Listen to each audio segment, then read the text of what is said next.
Welcome to my channel. എല്ലാവർക്കും സുഖമല്ലേ? ഞാനിവിടെ സുഖമായിരിക്കുന്നു. ഞാനിന്നിവിടെ വന്നിരിക്കുന്നത് LCHF ഡയറ്റ് ഫോളോ ചെയ്യുന്നവർക്ക് അവരുടെ ഉച്ചഭക്ഷണത്തിൽ ഉൾപ്പെടുത്താൻ പറ്റുന്ന ചില റെസിപ്പീസുമായിട്ടാണ്. ഇതിൽ ഇൻക്ലൂഡ് ആക്കിയിട്ടുള്ള റെസിപ്പീസൊക്കെ ഓൾറെഡി ഞാൻ എൻ്റെ ചാനലിൽ അപ്ലോഡ് ചെയ്തിട്ടുണ്ട്. അതുകൊണ്ട് ഈ വീഡിയോയിൽ ഞാൻ അത്ര ഡീറ്റെയിൽ ആയിട്ടൊന്നും പറയുന്നില്ല.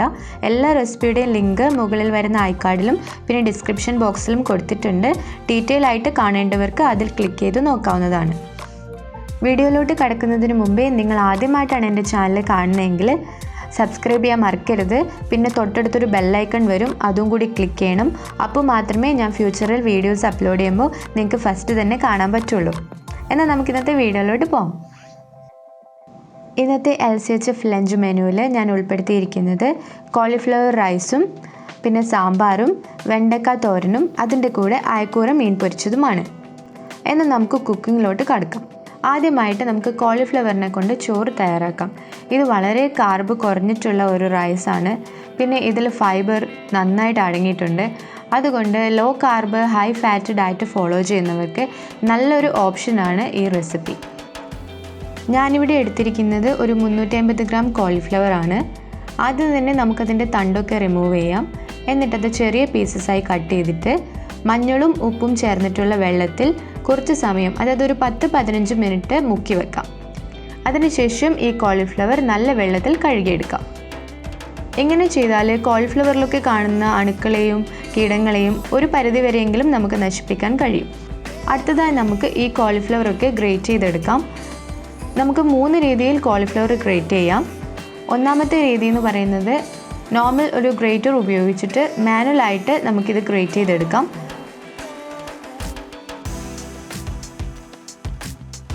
രണ്ടാമതായി ഒരു മിക്സി ഉപയോഗിച്ചിട്ട് വളരെ ഫൈനായിട്ട് നമുക്കിത് പൊടിച്ചെടുക്കാം. മൂന്നാമത്തേതും വളരെ എളുപ്പത്തിൽ ചെയ്യാൻ പറ്റുന്നതുമായ ഒരു മെത്തേഡാണ് ഒരു ഫുഡ് പ്രോസസ്സർ ഉപയോഗിക്കുക എന്നുള്ളത്. ഫുഡ് പ്രോസസ്സറിൻ്റെ ഗ്രേറ്റിംഗ് ഓപ്ഷനോ അല്ലെങ്കിൽ കട്ടിംഗ് ഓപ്ഷനോ ഉപയോഗിച്ചിട്ട് വളരെ എളുപ്പത്തിൽ നിങ്ങൾക്ക് ഈ കോളിഫ്ലവറിനെ ചെറുതായി ഗ്രേറ്റ് ചെയ്തെടുക്കാവുന്നതാണ്.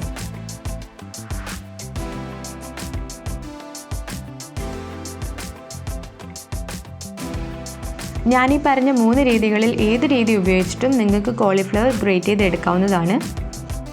അപ്പോൾ നമ്മൾ ഈ കോളിഫ്ലവറൊക്കെ ചെറുതായി ഗ്രേറ്റ് ചെയ്ത് വെച്ചിട്ടുണ്ട്. ഇനി നമുക്ക് റൈസ് ഉണ്ടാക്കി തുടങ്ങാം. അതിനായി ഒരു പാൻ അടുപ്പത്ത് വെച്ച് ചൂടാക്കാം. അതിലേക്ക് പൊടിച്ചു വെച്ചിരിക്കുന്ന കോളിഫ്ലവർ ചേർത്ത് കൊടുക്കാം. അതിൻ്റെ കൂടെ നമുക്കൊരു 100 ml വെള്ളവും കൂടി ചേർത്ത് കൊടുക്കാം.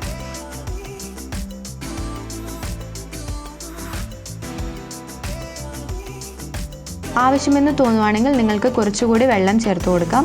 എന്നിട്ട് നന്നായി മിക്സ് ചെയ്തിട്ട് കോളിഫ്ലവർ കുക്ക് ചെയ്തെടുക്കാം. നിങ്ങൾക്ക് ഉപ്പോ കുരുമുളക് പൊടിയോ ഈ റൈസിൻ്റെ കൂടെ ഇട്ട് കൊടുക്കണമെങ്കിൽ മിക്സ് ചെയ്യുന്ന സമയത്ത് ഇട്ട് കൊടുക്കാവുന്നതാണ്. വേണമെങ്കിൽ ഒരു മൂടി വെച്ച് അടച്ചും ഈ റൈസ് കുക്ക് ചെയ്യാം. ഒരു 5-10 മിനിറ്റ് കോളിഫ്ലവറൊക്കെ നന്നായിട്ട് സോഫ്റ്റ് ആവുന്നത് വരെ കുക്ക് ചെയ്യുക. ഇതിൽ വെള്ളം എല്ലാം വറ്റിക്കഴിഞ്ഞാൽ നമുക്ക് തീ ഓഫ് ചെയ്യാം. അങ്ങനെ നമ്മൾ കോളിഫ്ലവർ ചോറ് തയ്യാറായി കഴിഞ്ഞു. ഇത് നമുക്ക് മാറ്റിവെക്കാം. ഇനി നമുക്ക് LCHF ഡയറ്റ് ഫോളോ ചെയ്യുന്നവർക്ക് കഴിക്കാൻ പറ്റുന്ന സാമ്പാർ തയ്യാറാക്കാം. ഈ സാമ്പാറിൽ ഞാൻ പരിപ്പ് ചേർത്തിട്ടില്ല. കൂടാതെ LCHF ഡയറ്റുകാർക്ക് കഴിക്കാൻ പറ്റുന്ന വെജിറ്റബിൾസ് മാത്രമേ ഉപയോഗിച്ചിട്ടുള്ളൂ. നിങ്ങളുടെ കയ്യിൽ അവൈലബിൾ ആയിട്ടുള്ള വെജിറ്റബിൾസ് ഉപയോഗിച്ചിട്ട് നിങ്ങൾക്ക് ഈ സാമ്പാർ തയ്യാറാക്കാവുന്നതാണ്. ഈ കാണുന്നവയൊക്കെയാണ് ഞാൻ ഈ സാമ്പാറിൽ ഉൾപ്പെടുത്തിയിരിക്കുന്ന ഇൻഗ്രീഡിയൻസ്. നിങ്ങളുടെ ഇഷ്ടത്തിനനുസരിച്ച് ഇതിലൊക്കെ നിങ്ങൾക്ക് മാറ്റങ്ങൾ വരുത്താവുന്നതാണ്. എന്നാൽ പിന്നെ നമുക്ക് കുക്കിങ്ങിലോട്ട് പോകാം. ആദ്യം തന്നെ നമുക്കൊരു പാത്രം അടുപ്പത്ത് വെക്കാം. അതിലേക്ക് അരിഞ്ഞു വെച്ചിരിക്കുന്ന പച്ചക്കറികൾ ചേർത്ത് കൊടുക്കാം.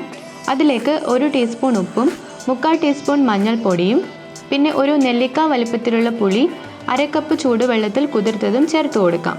ഇതിൻ്റെ കൂടെ പച്ചക്കറികൾ പാകം ചെയ്യാൻ ആവശ്യമായിട്ടുള്ള വെള്ളവും ചേർത്ത് കൊടുക്കാം. ഇവയെല്ലാം നന്നായിട്ടൊന്ന് മിക്സ് ചെയ്യാം. അതിനുശേഷം തീ ഓണാക്കാം. ഒരു മൂടി ഉപയോഗിച്ചിട്ട് നമുക്കിത് കവർ ചെയ്തിട്ട് ഒരു 10 മിനിറ്റ് മീഡിയം തീയിൽ കുക്ക് ചെയ്തെടുക്കാം. ഈ പച്ചക്കറികൾ പാകമായി വരുന്ന സമയം കൊണ്ട് ഇതിലേക്ക് ആഡ് ചെയ്യാനായിട്ടുള്ള ഒരു മസാല തയ്യാറാക്കിയെടുക്കാം. അതിനായി നമുക്കൊരു ചെറിയ പാൻ ചൂടാക്കാം. അതിലേക്ക് 2 ടേബിൾ സ്പൂൺ വെളിച്ചെണ്ണ ഒഴിച്ചു കൊടുക്കാം. എണ്ണ ചൂടായതിനു ശേഷം അതിലേക്ക് അരിഞ്ഞു വെച്ചിരിക്കുന്ന 1/2 കപ്പ് കുഞ്ഞുള്ളി ചേർത്ത് കൊടുത്ത് അതൊന്ന് കളർ മാറുന്നതുവരെ നമുക്ക് വഴറ്റിയെടുക്കാം. ഇതിലേക്ക് കുറച്ച് കറിവേപ്പിലയും നമ്മൾ എടുത്തു വെച്ചിരിക്കുന്ന കറി മസാലകളും ചേർത്ത് പച്ചമണം മാറുന്നതുവരെ ഒന്ന് വഴറ്റിയെടുക്കാം.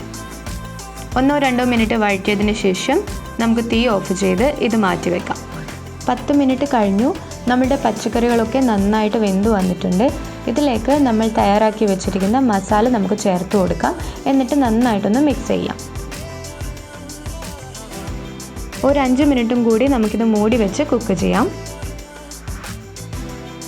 5 മിനിറ്റ് കഴിഞ്ഞു. നമ്മുടെ സാമ്പാർ നന്നായി കുക്ക് ചെയ്ത് വന്നിട്ടുണ്ട്.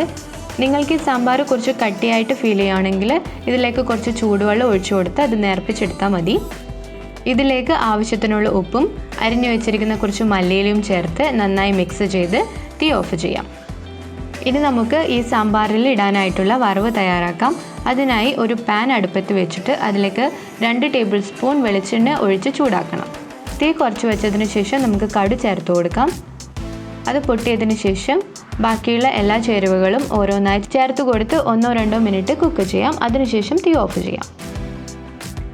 ഈ വറവ് നമുക്ക് സാമ്പാറിലേക്ക് ചേർത്ത് കൊടുത്ത് എല്ലാം കൂടി നന്നായിട്ടൊന്ന് മിക്സ് ചെയ്തെടുക്കാം.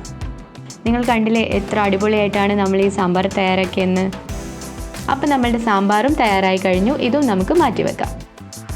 അടുത്തതായി നമുക്ക് വെണ്ടക്ക മസാല ഫ്രൈ തയ്യാറാക്കാം. അതിനായി ഞാനിവിടെ 200 ഗ്രാം വെണ്ടയ്ക്കാണ് എടുത്തിരിക്കുന്നത്. ഈ വെണ്ടയ്ക്ക നമുക്ക് വളരെ ചെറിയ പീസസ് ആയിട്ട് കട്ട് ചെയ്ത് വെക്കാം. പിന്നെ നമുക്ക് ഈ വെണ്ടയ്ക്ക ഫ്രൈ ചെയ്യാൻ ആവശ്യമായ എണ്ണയും അതിൻ്റെ കൂടെ ആവശ്യമുള്ള മസാലകളും വേണം. ഇത് തയ്യാറാക്കാനായി നമുക്കൊരു പാൻ അടുപ്പത്ത് വെക്കാം. അതിലേക്ക് 2 ടേബിൾ സ്പൂൺ വെളിച്ചെണ്ണ ഒഴിച്ച് ചൂടാക്കാം. എണ്ണ ചൂടായതിനു ശേഷം തീ കുറച്ച് വെച്ചിട്ട് അരിഞ്ഞു വെച്ചിരിക്കുന്ന വെണ്ടയ്ക്ക ചേർത്ത് കൊടുക്കാം. എന്നിട്ട് ഒരു 5 മിനിറ്റ് എല്ലാം നന്നായി വഴറ്റിയെടുക്കാം. അതിനുശേഷം മസാലകളും ഉപ്പും ചേർത്ത് കൊടുക്കാം. എന്നിട്ട് നന്നായിട്ട് മിക്സ് ചെയ്യാം. നിങ്ങൾക്ക് ഇഷ്ടപ്പെട്ട ഏത് മസാല വേണമെങ്കിലും ഇതിൽ ഉപയോഗിക്കാവുന്നതാണ്. വെണ്ടയ്ക്ക നന്നായി സോഫ്റ്റ് ആവുന്നതുവരെ നമുക്ക് കുക്ക് ചെയ്യാം. അതിനുശേഷം തീ ഓഫ് ചെയ്യാം. വളരെ എളുപ്പത്തിൽ തയ്യാറാക്കാൻ പറ്റുന്ന ഒരു വെണ്ടയ്ക്ക മസാല ഫ്രൈ ആണിത്. ഒരുപാട് ഇൻഗ്രീഡിയൻസ് ഒന്നും ഇതിന് ആവശ്യമില്ല എന്നുള്ളത് തന്നെയാണ് ഇതിൻ്റെ ഏറ്റവും വലിയ പ്രത്യേകത. പക്ഷേ ടേസ്റ്റ് വളരെ അടിപൊളിയാണ്. എല്ലാവരും ട്രൈ ചെയ്ത് നോക്കൂ. അവസാനമായി നമുക്ക് അടിപൊളിയായിട്ടുള്ള ഒരു അയക്കൂറ മീൻ പൊരിച്ചത് തയ്യാറാക്കാം. അതിനായി ഞാനിവിടെ എടുത്തിരിക്കുന്നത് 2 മീഡിയം സൈസിലുള്ള കഷ്ണങ്ങളാണ്. അത് നമ്മൾ നന്നായിട്ട് ക്ലീൻ ചെയ്ത് വെക്കണം. അതിലേക്ക് ഞാൻ ആഡ് ചെയ്തിരിക്കുന്നത് 1/2 ടീസ്പൂൺ മഞ്ഞൾപ്പൊടിയും 1/2 ടീസ്പൂൺ മുളക് പൊടിയും 1/2 ടീസ്പൂൺ കാശ്മീരി മുളക് പൊടിയും അതിൻ്റെ കൂടെ 1/4 ടീസ്പൂൺ പെപ്പർ പൗഡറും പിന്നെ 3/4 ടീസ്പൂൺ സോൾട്ടും പിന്നെ 1 ടീസ്പൂൺ ലെമൺ ജ്യൂസുമാണ്. ഇതെല്ലാം കൂടി നന്നായിട്ട് മിക്സ് ചെയ്തതിന് ശേഷം ഒരു 30 മിനിറ്റ് മാരിനേറ്റ് ചെയ്ത് വെക്കുക. അതിനുശേഷം നമുക്കൊരു പാൻ ചൂടാക്കി അതിലേക്ക് 3 ടേബിൾ സ്പൂൺ വെളിച്ചെണ്ണ ഒഴിച്ചു കൊടുക്കാം. വെളിച്ചെണ്ണ ചൂടായതിനു ശേഷം അതിലേക്ക് കുറച്ച് കറിവേപ്പിലയും ചേർത്ത് കൊടുക്കാം. കറിവേപ്പില ചേർത്ത് കൊടുത്താൽ ഫിഷ് ഫ്രൈ ചെയ്യുമ്പോൾ നല്ലൊരു മണം ഉണ്ടാവും. ഇതിലേക്ക് നമ്മൾ മസാലയൊക്കെ പുരട്ടി വെച്ചിരിക്കുന്ന മീൻ ചേർത്ത് കൊടുക്കാം. എന്നിട്ട് 2 സൈഡും നന്നായിട്ട് മൊരിഞ്ഞു വരുന്നത് വരെ ഫ്രൈ ചെയ്തെടുക്കാം. നിങ്ങൾ കണ്ടില്ലേ എത്ര എളുപ്പത്തിലാണ് നമ്മൾ ഈ ഫിഷ് ഫ്രൈ ചെയ്തെടുത്തതെന്ന്. ഇത് വളരെ ഈസി ആയിട്ടുള്ള ഒരു റെസിപ്പിയാണ്. അതുകൊണ്ട് എല്ലാവരും ട്രൈ ചെയ്ത് നോക്കണം. ഞാൻ ഒരു ദിവസം ലഞ്ചിനായി തയ്യാറാക്കിയ വിഭവങ്ങളാണ് ഞാനിവിടെ കാണിച്ചത്. നിങ്ങൾക്ക് ഈ വീഡിയോ ഇഷ്ടമായെന്ന് കരുതുന്നു.